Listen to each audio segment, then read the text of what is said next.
Minha gente, Nefilins, Melquisedeque, Jumenta de Balaão, Serafins, Behemote, já ouviu falar dessas palavras? Besta do mar, dragão, e pois é. Muitas dessas criaturas são citadas na Bíblia, mas talvez você não conheça algumas delas não.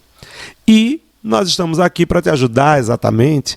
Então o nosso podcast de hoje está nesse clima bíblico de desvendar mistérios, de entender essas criaturas que aparecem, essas criaturas misteriosas que aparecem na Bíblia. Está preparado e preparada para entender e conhecer muito mais sobre elas, desvendar esses mistérios?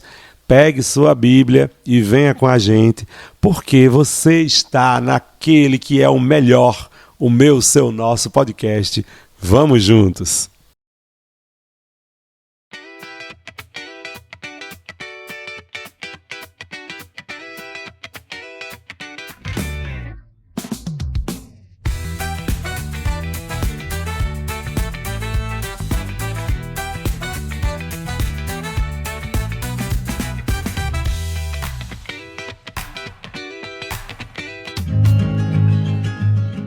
E aí, minha gente, sejam todos bem-vindos e bem-vindas a mais uma edição do podcast Vamos Juntos. Aqui quem fala com você sou eu, o Padre Antônio João Neto, Padre Neto, salesiano de Dom Bosco, e quero te receber nesse espaço de crescimento da nossa fé, de fortalecimento da nossa espiritualidade, também de conhecimento e aprofundamento bíblico. Você que está vindo pela rádio, bem-vindo e bem-vinda. É uma alegria poder estar com você nesse horário tão especial que a rádio separou para a gente bater esse nosso papo. Muito obrigado por me dar carona aí no seu carro. Muito obrigado por me fazer sentir de pertinho esse cheirinho bom de comida. Ou quem sabe, muito obrigado simplesmente pela companhia, por estar sentadinho ou sentadinha aí comigo, ouvindo esse nosso programa. Você que está vindo também pelo streaming, vai que eu esteja aí dentro do seu carro conversando com você. Presta atenção no trânsito, hein? Você que está aí também no YouTube. Eu tô aí na sua sala, tô na TV da sua sala. Pois muito obrigado por me receber também, viu? É uma alegria a gente estar aqui com vocês. Vocês que estão chegando agora, conhecendo agora o nosso podcast, sejam muito bem-vindos e bem-vindas, viu? Quem é novato, quem é veaco, quem está aqui há pouco tempo, é uma alegria receber todo mundo. Minha gente, vocês ainda, além daqui desse canal que vocês estão nos ouvindo, seja ele da internet, seja ele do rádio, vocês também podem acompanhar a gente. E eu não estou pedindo, eu estou implorando. Vamos lá para o Instagram. Procurem a gente lá no Instagram. Podcast Vamos Juntos. Que todo domingo a gente traz uma reflexão muito maravilhosa sobre a liturgia. Eu sei que você vai à missa todo domingo. Mas quem sabe um conhecimento a mais, né? Para inspirar você na sua espiritualidade. Vai ser uma alegria ter você por lá. E com certeza você vai crescer muito junto com a gente. Então segue a gente no Instagram. Podcast Vamos Juntos, curta os nossos conteúdos que a gente cria por lá e recados dados, é isso. Minha gente, como eu falei para vocês, o tema hoje é a Bíblia, né? As criaturas, os seres misteriosos da Bíblia explicados aqui para você. Então vamos começar. Abra aí sua Bíblia. Independente de onde você abriu sua Bíblia, agora preste atenção, limpe seus ouvidos e me escute. A palavra de Deus, como eu já falei muitas vezes aqui nesses nossos episódios, é Jesus Cristo, tá? Cristo é a palavra realizada. E a Bíblia? Na Bíblia a gente encontra a palavra de Deus. A gente vê Jesus, os sinais, os traços de Cristo em toda a palavra. Porém, a Bíblia foi escrita, meus irmãos e minhas irmãs, por seres humanos, tá? Deus inspirou? Sim, Deus inspirou. Mas fomos nós, seres humanos, com as nossas limitações e com as nossas questões, as questões mais próprias de seres humanos, as questões culturais que deram a tônica e a forma a esta palavra, a esta escritura. Então, tudo que está escrito na Bíblia é fruto da inspiração de Deus a partir do jeitinho da gente. E esse jeitinho da gente, dos seres humanos, é um jeito que é atravessado pela cultura. Olha, se eu disser assim a palavra para você, saci, eu tenho certeza que você sabe o que é. Que significa dizer que se eu for lá para Noruega e eu chegar com a palavra saci, a pessoa não vai entender. Primeiro, por quê? Porque saci é uma palavra designada a uma questão muito própria do Brasil. E depois, essa questão muito própria do Brasil não tem pensamento, não tem espaço de reflexão, não foi introduzida no costume do povo da Noruega. O saci é um encantado, como a gente diz, né? É uma criatura mitológica criada aqui no Brasil, entendeu? Então é uma realidade que você que é católico ou você que não seja católico e porventura esteja me ouvindo, com certeza, mesmo não acreditando nessa criatura, no que significa esse nome, no saci, você sabe que ela fez parte da sua história de alguma forma, entendeu? Então o saci é uma questão cultural nossa e nos ajuda a refletir algumas coisas. Por que eu dei essa viagem toda?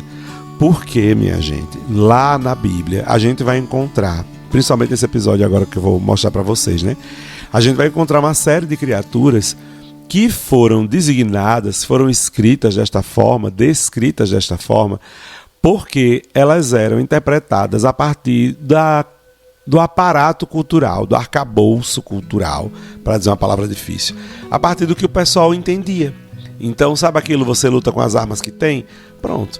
Lá na Bíblia, a galera explicava o mundo à sua volta a partir da capacidade de pensamento, de reflexão e de elementos que eles tinham. Então, no tempo de Jesus não tinha computador, não tinha como eles falarem a palavra clique, por exemplo. Não existia clique no tempo de Jesus. Hoje tem. Hoje tem, inclusive está sumindo, né? Até porque clique é uma coisa de teclado físico e daqui a pouco ninguém vai usar mais, né? Então, assim, as questões culturais, elas atravessam a gente e muitas vezes ficam no tempo. Então, já estou logo dizendo isso a vocês, por quê? Porque muitas descrições que nós vamos ver aqui, muitos nomes de criaturas que vamos saber aqui, algumas delas que a gente já disse na introdução, estão justamente dentro desse contexto que eu acabei de dizer a vocês. Bom, agora sim vamos juntos, olha lá, vamos juntos para um endereço específico na Bíblia. Vá lá para o comecinho, Gênesis 6. No versículo 4, diz assim: Naquele tempo, e também depois, havia gigantes na terra, quando os filhos de Deus se uniam às filhas dos homens, e estas lhes davam filhos. São eles os renomados heróis dos tempos antigos. Olha só, aqui a Sagrada Escritura está misturando um monte de tradição antiga, porque os povos que escreveram o Gênesis, né, as pessoas que participaram da escrita do Gênesis, eram povos de muitas outras culturas que estavam criando juntos, a partir do contato com Deus, uma nova visão de mundo. Mas essa visão era a partir de realidades que eles já descreviam, já sabiam, né? Então a coisa das filhas de Deus, das filhas dos homens, dos gigantes. Então quem são esses gigantes? Os nefilins. E aí esse texto, claro, está dentro de um contexto, né? Esse versículo que a gente falou a respeito dos nefilins, dos gigantes, né? Eles estão dentro de um contexto, viu, gente? E aí, lendo direitinho esse capítulo, vocês vão perceber qual que é o contexto. O contexto do dilúvio. Quando os seres humanos começaram a procriar, que se misturaram com as filhas dos homens e os filhos de Deus, começou a nascer aí os nefilins e uma raça de gente muito violenta, né? Então aí a violência é algo que irrita muito a Deus, e ali, naquele contexto, Deus desiste da humanidade e vem aí o dilúvio. Bom, explicados então os nefilins, quem são essas criaturas. E agora vamos para um caso também que é muito específico, que é o tal do Espírito de Samuel. Olha só, no Antigo Testamento ainda, tá? Aí você vai lá para 1 Samuel capítulo 28, e nós vamos ler a partir do versículo 5º, tá? Então preste atenção. 1 Samuel 28, versículo 5. Olha só. Quando Samuel viu o acampamento dos filisteus, teve medo em seu coração e ficou inquieto. Consultou o Senhor, mas este não lhe respondeu, nem por sonho, nem pelas sortes, nem pelos profetas. Saul disse aos servos: procurai uma necromante, que eu vou consultá-la. Seus servos lhes disseram: há uma necromante em Endor.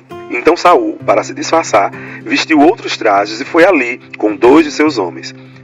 De noite chegaram à mulher e pediram: consulta os mortos e faz-me aparecer aquele que eu te disser. A mulher respondeu: tu bem sabes que Saul baniu da terra os necromantes e os adivinhos. Por que me armas uma cilada para que eu seja morta? Saul jurou pelo Senhor, dizendo: pela vida do Senhor, nada de mal te acontecerá por isso. A mulher perguntou: a quem devo chamar? Ele respondeu: evoca Samuel para mim. Quando a mulher teve a visão de Samuel, deu um grande grito e disse a Saul: por que me enganaste? Tu és Saul, não tenhas medo, disse o rei. O que viste? A mulher respondeu: vi um divino subindo da terra. Perguntou ele: e qual sua aparência? Ela respondeu: é um velho que vem subindo envolto num manto. Saul entendeu que era Samuel, inclinou-se até o chão e prostrou-se. E o texto vai continuando neste diálogo. Então vocês viram aí que tem o espírito de Samuel invocado por uma necromante, ou seja, por uma médium, uma que a gente chamaria hoje, né? Uma mulher que invocava os espíritos. O que acontece é que essa mulher viu alguém como se fosse um profeta, né? Mas o que realmente aconteceu nesse momento, né? Algumas pessoas podem entender que foi uma fraude espiritual, como que um espírito maligno que tivesse assumido a forma de Samuel para enganar Saul. E essa visão vai se apoiar no fato de que Deus havia proibido a necromancia, como a gente acabou de ler no texto. Além disso, Satanás também é descrito como enganador, capaz de se disfarçar de anjo de luz, por exemplo. No entanto, há uma outra interpretação que, segundo essa leitura, essa médium não tinha poder para trazer Samuel. Mas Deus, em um ato único, permitiu essa aparição para anunciar o fim de Saul. O tom da mensagem fiel ao estilo do profeta reforça muito essa interpretação. Então o espírito de Samuel também é esse momento intrigante aí da palavra de Deus. Mais uma vez, isso é muito escrito a partir das culturas, do arcabouço cultural que o povo tinha. Vamos para um próximo mistério? Bom, o próximo ser humaninho que vai aparecer na Bíblia, na Sagrada Escritura, é o tal do Melquisedeque. Volta para Gênesis. Gênesis 14 vai mostrar este famoso rei e sacerdote do Deus Altíssimo. Então, por que ele é uma criatura assim misteriosa? Porque ele só apareceu aí e ele é lembrado assim de um jeito muito forte durante o resto da Bíblia. A gente vai falar, inclusive, nós padres, né?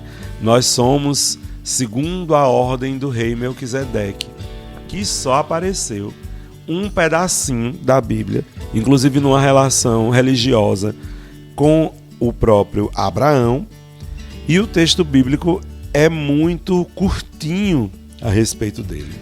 O que é que se fala, né? Ele era o rei de Salém e era também o sacerdote do Deus Altíssimo. Aqui, minha gente, a gente está falando de Gênesis 14, tá? E aí, a partir do versículo 17, dá uma lidinha, você vai começar a perceber aí da relação de Abraão com Melquisedeque. E nessa aparição bem pequenininha dele, o que acontece? Melquisedeque, rei de Salém, apresenta pão e vinho como sacerdote do Deus Altíssimo.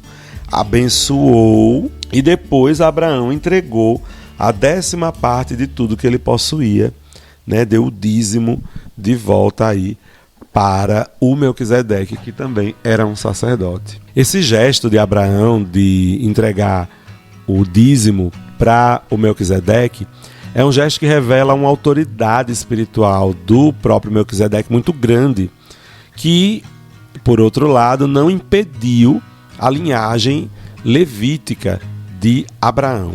E isso é muito significativo, porque o próprio sacerdócio levítico ele só vai ser instituído muitos séculos depois e justamente dos descendentes de Abraão. O Salmo 110 também fala dessa imagem misteriosa de Melquisedeque, porque ele aponta para um futuro rei que vai ser também sacerdote segundo a ordem do rei Melquisedeque. Aqui então aconteceu uma coisa assim muito inimaginável na história de Israel, a união do ofício de rei e de sacerdote numa pessoa só, porque isso não era o comum. E o que significa o sacerdote rei, né?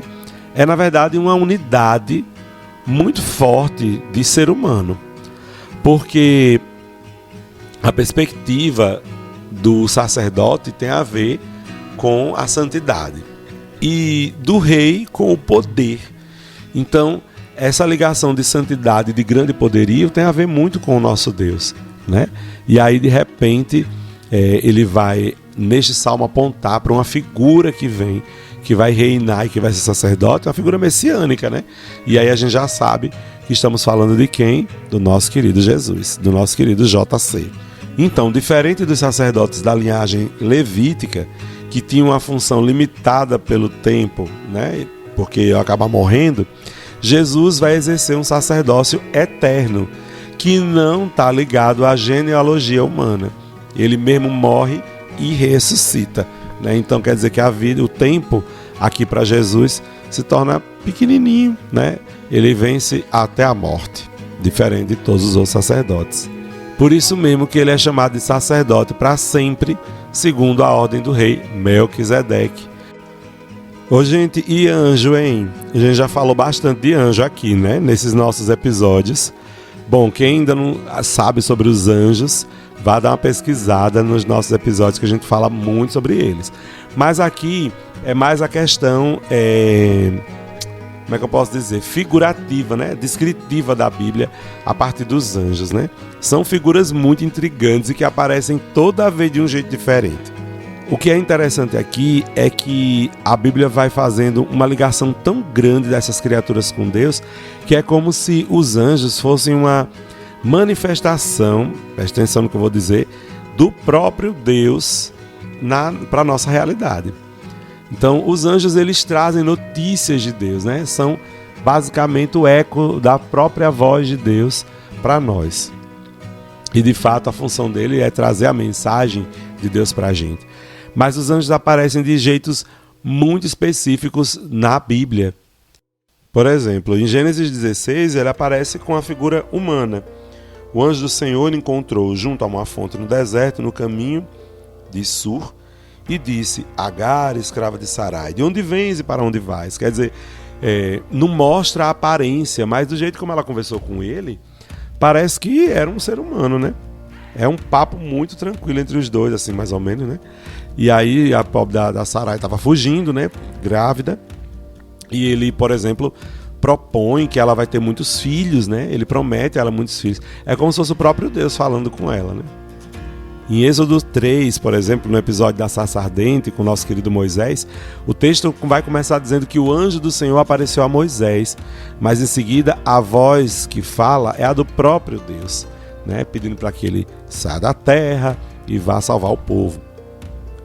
Já em Juízes 6, o anjo do Senhor visita Gideão e recebe um sacrifício e sobe nas chamas do altar, deixando Gideão em temor por ter visto a face de Deus. Quer dizer, o anjo está toda vez ligado ali a Deus, né? Como de verdade uma manifestação do próprio Deus. Inclusive o nome dessas manifestações do próprio Deus, como eu tenho falado, né? São chamadas, na teologia, é um termo que é muito da academia, né? Dos estudos. Mas aí vale a pena, já que a gente está aqui estudando, né? O nome desse tipo de revelação são cristofanias. São revelações de Cristo atuando de forma visível antes mesmo da encarnação dele, né? Por meio de Maria. A palavra, por exemplo, querubim, também é outra aparição de anjo, né? Carrega uma ideia de guardar e cobrir. E é exatamente essa função mesmo que ele exerce, né? O querubim é um guarda, mas ele é um guarda que protege, entendeu? Que encobre, que tem essa coisa da proteção. Vamos lá, Antigo Testamento de novo, ó. Gênesis 3. São colocados por Deus, os querubins, para guardar a entrada do Éden após a queda de Adão e Eva, né? Quando eles pecam. Mais tarde eles são também representados na decoração do tabernáculo sobre a Arca da Aliança, como algumas figuras que cobriam o lugar do sacrifício, né? O propiciatório. Vamos aprender a falar a palavra direito. E aí simbolizando também essa santidade de Deus que protegia o sacrifício da aproximação do homem. É importante também perceber que os querubins estão bem distantes da imagem popular que a gente tem, né? E que a gente já desmistificou, dos bebezinhos gordinhos, né? Com asinhas. O profeta Ezequiel, por exemplo, no capítulo 1 do livro dele, vai descrever de forma detalhada a impressionante aparência dos querubins. Por exemplo, são criaturas de aspecto humano, mas com 4 rostos, de homem, de leão, de boi e de águia. E asas, tem asinhas também, mas essas asas se movem em perfeita sincronia. Os corpos deles brilhavam como metal reluzente e relâmpagos saíam deles, lembrando que estavam ligados lá então à glória de Deus. Os pés deles, adivinha, era como de um bezerro, reluzente como bronze polido, e suas asas, que se tocavam umas às outras, moviam-se em perfeita harmonia. Ainda no campo dos anjos, os serafins. O serafim significa ardente. Essa classe de anjos aparece apenas em Isaías 6. No entanto, é uma aparição assim, olha, bem chamativa. Enquanto os querubins são guardiões da santidade, os serafins, eles aparecem como que ministros do culto celestial. Então eles são posicionados ao redor do trono do Senhor e eles proclamam a glória de Deus o tempo todo. Isaías vê também eles como forma humana, mas com um detalhe bem interessante. Eles possuem cada um 6 asas, não somente 2, mas 6. 2 cobriam o rosto, para mostrar a necessidade de uma atitude de reverência diante de Deus. 2 cobriam os pés, para falar da santidade do andar diante de Deus. E as outras serviam para voar, indicam grande capacidade de movimento e locomoção desses anjos. Então, ao redor do trono de Deus, esses serafins só falam e só adoram a Deus, proclamam o tempo todo: Santo, Santo, Santo, Senhor dos Exércitos. E é um canto tão forte que é impossível não ouvir, né? Ele diz isso lá no seu texto. Agora, entre as histórias mais curiosas do Antigo Testamento, também está a jumenta de Balaão. Gente, eu não consigo não ir com essa história da jumenta. Olha lá, Números 22. O profeta contratado para amaldiçoar Israel parte em viagem montado na sua jumenta. Mas o caminho é bloqueado por um anjo do Senhor que é invisível a Balaão. A jumenta, no entanto, enxerga esse anjo. E como ele está armado com espada, ela tenta ficar se desviando do anjo, né? E aí, nessa agonia de tentar se desviar, ela acaba esmagando o pé de Balaão, empurra ele contra a parede e se deita no chão. Ela empaca, né? Aí, diante disso, Balaão fica muito irritado, né? E vai espancar a pobre da burra. E aí, o que é que acontece?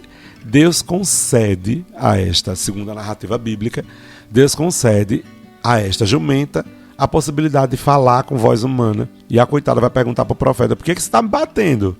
Em seguida, o próprio Balaão vê o anjo armado, né, diante dele, pronto para matar ele. Se não fosse pela jumenta que, vendo antes, né, o anjo não tivesse desviado e salvo o profeta que ia amaldiçoar Israel. No entanto, essa figura aí aparece de um jeito também anedótico até, né? Irônico. Porque o profeta, que deveria ver as coisas, é justamente repreendido por seu animal, que se mostra mais sensível à presença de um anjo, à presença divina, do que o próprio profeta, que devia ver, né? E aí também é uma forma engraçada, né, de retrucar aquele que iria atacar o povo de Deus. Engraçado, né? Essa resenha da jumenta de Balaão. Eu acho ótima essa história. Bom, o Leviatã. Quem já ouviu falar do Leviatã aí? Muito bem. Poucos de vocês, né? Então, o Leviatã está descrito em Jó 41 como uma figura assim tão imponente que nenhum homem consegue dominar. O texto vai falar lá em Jó 41 de uma força esmagadora a respeito desse Leviatã. Dentes aterrorizantes e escamas impenetráveis que brilham, né, como se fosse escudo. O sopro desse Leviatã faz sair faísca e até as ondas do mar que se tremem diante deles. E aí, assim, minha gente, esse animal é como se fosse uma grande serpente no mar. Ele representa o caos, um poder indomável que desafia qualquer tentativa humana de controle. Isaías 27, versículo 1, vai retomar também essa imagem do Leviatã, tá? Daí, realmente como uma serpente, né? Como um dragão do mar. Mas, ao mesmo tempo, ela vai afirmar que o Senhor, com sua espada poderosa, vai derrotar o Leviatã. Aqui, então, Leviatã significa o quê? É um sentido realmente simbólico, que representa os reis e impérios, né, que se levantam contra Deus, que parece que aos homens seria incapaz a vitória, mas que Deus derrota porque ele é o maioral. Então Leviatã aparece como um monstro das águas. Gente, aqui novamente, né? A ideia do monstro das águas, não vão achando que era uma criatura de várias cabeças, literalmente, né? Porque isso daí é exatamente uma representação de uma força que inclusive atuava mariticamente e era muito forte, né? Aí são os reinos mesmo que eram inimigos do povo de Deus. Bem assim o Behemoth, que aparece em Jó 40. A mesma coisa do Leviatã, uma força incontrolável, só que no lugar de estar na água, está na terra, né? No entanto, se você for olhar lá a descrição do Behemoth, ele parece mesmo com um boi, com um touro, ou mesmo com um rinoceronte, ou um hipopótamo. E aí o que é que significam essas criaturas, né? Poderes enormes que nenhum do povo de Deus é capaz de derrotar, mas que Deus é capaz de derrotar. Só para falar do poder de Deus, tá? Então foi uma forma... Sabe quando a gente diz assim, meu Deus, foi a coisa mais feia do mundo? Não foi a coisa mais feia do mundo, né? Ou então você diz assim, minha mãe é a mãe mais linda do mundo, né? Fisicamente, talvez nem seja a mais linda do mundo, né? Mas a gente a gente diz que é, porque a gente ama demais elas, né? Então aí, esse é o espírito, tá? De quem escreveu essas figuras, né? Do Leviatã e do Behemoth, tá bom? Bom, no livro do Apocalipse aparece o dragão. Vamos lá então para o dragão, como uma figura, né, aterradora, uma figura assustadora. Capítulo 12 de Apocalipse, o dragão aparece, já vimos também sobre ele, vermelho, 7 cabeças, 10 chifres, né, pronto para devorar o filho da mulher assim que ela estivesse dando à luz. E aí a gente já entende também, né, nesse mesmo espírito, viu, do Leviatã, esse dragão. Também lá no capítulo 20 de Apocalipse, o dragão é identificado de forma mais direta, né? É a antiga serpente, que é o diabo, Satanás, que é derrotado por Deus. O dragão não é apenas uma criatura assim da mitologia, né? Ele é um retrato mesmo apocalíptico do mal em sua forma mais absoluta. É aquela serpente do Éden que agora digievoluiu, né? É ampliada numa escala assim cósmica, porque ela fica gigantesca, né? Mas vai perder, viu, pro cordeiro, então tá tudo certo. Em Apocalipse 13, João vê emergir do mar uma figura também muito assustadora, né? Essa figura é uma besta. Então vamos à próxima figura aí, que é a besta do mar, que aparece lá em Apocalipse 13. Esse monstro carrega traços de todos os impérios que oprimiam o povo de Deus. Leão, urso, leopardo, são tudo simbologias, viu, desses reinos. E para dizer que havia um mal tão grande que já estava dominando o mundo todo, mas esse mal enorme, que é capaz de muita coisa, não vence a Deus. Deus ainda assim vence. Então essas figuras aí que aparecem são inimigas, mas que perdem, não tem poder sobre Deus. Gente, acho que já falamos muito, né? Trouxemos aqui muitas figuras, o episódio já está aí num tempo bom, né, da gente dar tchau. Tem muitas outras figuras que a gente podia dizer aqui da palavra de Deus e que você aí nas suas leituras pode encontrar. Em todo caso, você já tem a chave de leitura aqui que o Padre Neto deu para vocês e que, por favor, guardem no coração, tá? Não só eu mesmo que falo isso, mas qualquer pessoa que vai fazer um curso minimamente honesto de teologia ou que estudou história como foi o meu caso nos dois contextos, só que eu não completei o curso, né? De história, eu só fiz o início, mas aí os historiadores que estão me ouvindo podem confirmar, né? Muitas das culturas, muitos dos povos que deram origem aos povos bíblicos tinham simbologias muito parecidas com essas. Então não tem como, né? A gente vem do nosso traço cultural, né? Embora que Deus haja, intervenha com seu amor, mas e sua sabedoria, mas passa através de nós, através das palavras que a gente pode dizer, do jeito como a gente pode comentar. Bom, como eu disse a vocês nas outras semanas, eu venho passando por um processo de ficar bom, ficar ruim de saúde. Então vocês já estão vendo que minha voz não está essas coisas todas, né? Vou parando por aqui, antes de perder a voz completamente, e deixo vocês com um abraço. Espero que vocês tenham gostado do episódio de hoje, em que a gente trouxe muita curiosidade a respeito da palavra de Deus. E já que você está aí, certamente num período já de férias, ou está chegando, é um tempo de você se agarrar mais com a Bíblia, com a palavra de Deus, estudar um pouquinho, mas agora já está sabendo, para não ser surpreendido com essas figuras e dizer que é isso, gente, que é isso, está na Bíblia, eu não estou entendendo nada. Agora você vai estar entendendo tudo. Espero que a gente se encontre num próximo episódio. Fique com Deus. Eu te abençoo em nome do Pai, do Filho e do Espírito Santo. E a gente se encontra num próximo episódio do nosso podcast.